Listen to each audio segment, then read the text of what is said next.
আজ তোমাদের সাথে একটা দুর্দান্ত স্বাদের চিকেনের রেসিপি শেয়ার করব।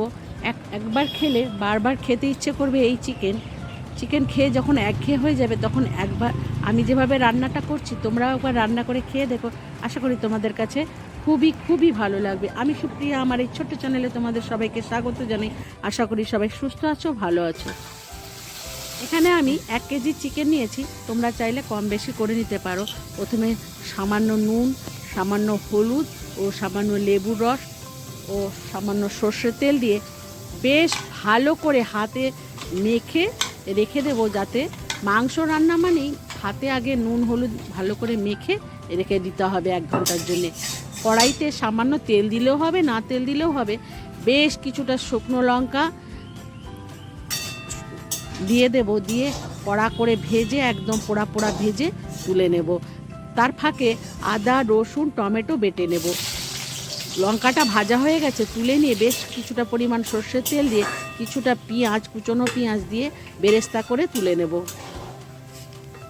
যারা নতুন বন্ধু আছে ইউটিউব থেকে দেখছো তারা আমার চ্যানেলটিকে সাবস্ক্রাইব করে নিও। ফেসবুক ও ইনস্টাগ্রাম থেকে দেখলে ফলো করে নিতে ভুলো না। এরপর ওই তেলের মধ্যেই আলু দিয়ে দেব, দিয়ে সামান্য নুন সামান্য হলুদ দিয়ে আলুটাকে লাল করে ভেজে নিতে হবে। আমি আর মাংসে আলু খেতে ভালোবাসি বলে প্রায় সময় আমি আলু দিই, তোমরা চাইলে আলু নাও দিতে পারো। আলুটাকে কিন্তু খুব লাল করে ভেজে নেবে।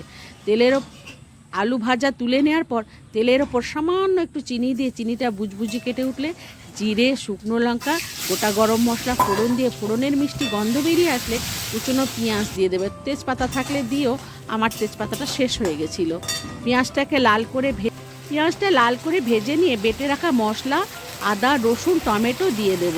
এখানে আমি জিরে ধনে কিছুই আজকে দেব না।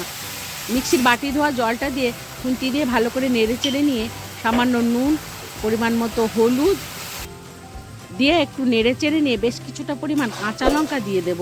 কাঁচা লঙ্কাটা দিয়েও কিছুক্ষণ নেড়ে চেড়ে নিয়ে কাশ্মীরি রেড চিলি পাউডার একটু দিয়ে দেব।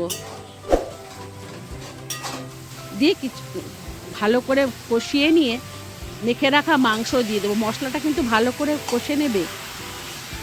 এরপর মাংস দিয়ে বেশ ভালো করে মাংসটাকে কষে নেব। মাংস থেকে যতক্ষণ না তেল বেরিয়ে আসছে ততক্ষণ কিন্তু মাঝে মাঝে ঢাকা চাপা দিয়ে কষিয়ে নিতে হবে। এরপর ভেজে রাখা আলুগুলো আমি আগে দিয়ে দেব।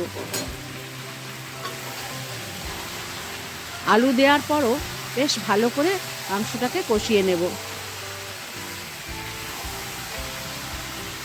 গ্যাসটা এই সময় কমিয়ে দেবে। গ্যাস কমিয়ে ধীরে সুস্থে মাংসটা কষানো হলে মাংসটা কষানো ভালো হবে। ভেজে রাখা পেঁয়াজ ও শুকনো লঙ্কা মিক্সিতে বেটে নেব। এর ফাঁকে মাঝে মাঝে ঢাকা দিয়ে মাংসটাকে কষিয়ে নেবে। অফ ক্যামেরায় তো আমি ঢাকনা খুলে নেড়ে চেড়ে দিয়েছি। মাংসটা কষানো হয়ে গেছে, এরপর পরিমাণ মতো জল দিয়ে দেবো। এই মাংসটা একটু কষা মাখো মাখো হবে, সেই হিসেবেই জলটা দেবো মাংসটা সেদ্ধ হওয়ার জন্যে। জল দেওয়ার পর খুন্তি দিয়ে ভালো করে ওপর নিচ করে মিশিয়ে নেব।